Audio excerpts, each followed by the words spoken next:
This story is called BitterPills by SickFixx. Howard Ginsburg took a lot of medication. In the mornings, he needed 3 Vicodins just to get out of bed. By the time he got to his office each morning and settled in for the day's workload, he took Xanax. He usually washed his lunch down with blood thinners and vitamin supplements. When at last he punched his ticket to clock out each day, he would retire to his home with a handful of Percocets and knew instant bliss. On this particular night, Howard's wife kneaded his shoulders.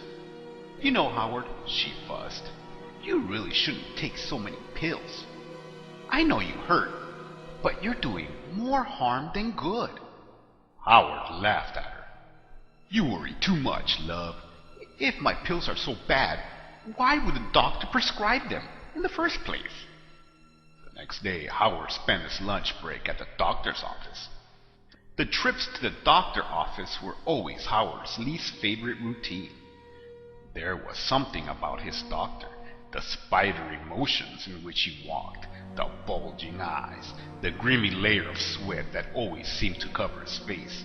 It had been 6 months since his last visit, and his doctor needed to verify his pain so he could continue refilling his medications. Howard described every tremor of the flesh, every crack of the ankle, every hot stab that traveled through his spine, every anxiety that ailed him.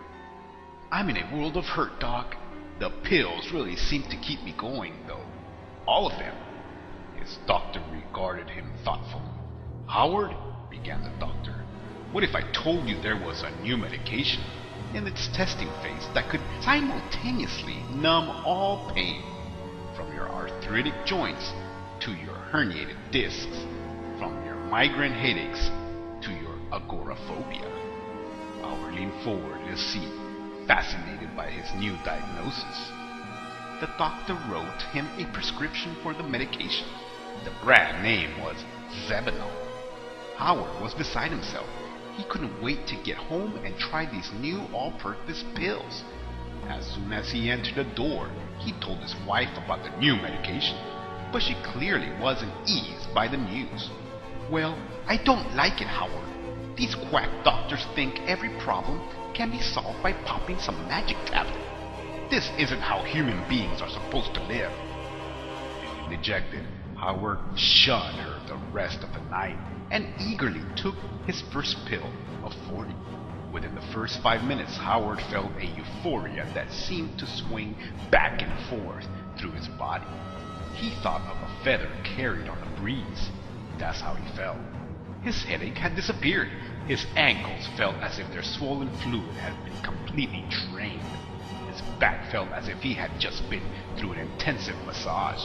His pupils were the size of pinpricks and bloodshot, but everything he gazed at appeared softer and peaceful in its place. As the weeks wore on, Howard's supply began to dwindle. People were noticing gradual changes in his appearance, as well as his personality. They would note the circles that were growing darker around his eyes each day. They asked him if he was on drugs, which he would deny outright. Soon, Howard's wife could take no more and confronted him, pouring out all of his pills on the floor of the study. "I can't live like this anymore. You only leave the house to go to work. You spend all your time reading the dusty, emotionless literature, and you laugh when no one's around. It's me or the pills." Seeing as he had no choice, Howard offered to stay at a hotel, as he was not about to give up his new medication and suffer with all the pain.